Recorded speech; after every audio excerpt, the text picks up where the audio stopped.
श्रीलक्ष्मी श्रीमहालक्ष्मी क्षीरसागरकन्यका उत्तिष्ठ हरिसम्प्रीते भक्तानां भाग्यदायिनी।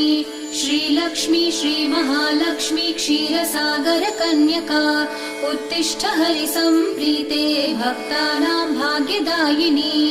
उत्तिष्ठोत्तिष्ठ श्रीलक्ष्मी विष्णुवक्षस्थलालये उत्तिष्ठ करुणापूर्णे लोकानां शुभदायिनी।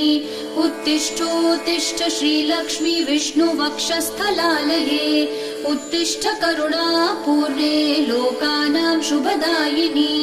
श्रीपद्ममध्यवसिते वरपद्मनेत्रे श्रीपद्महस्तचिरपूजित पद्मपादे श्रीपद्मजातजननी शुभपद्मवक्त्रे श्रीलक्ष्मी भक्तवरदे तव सुप्रभातम्।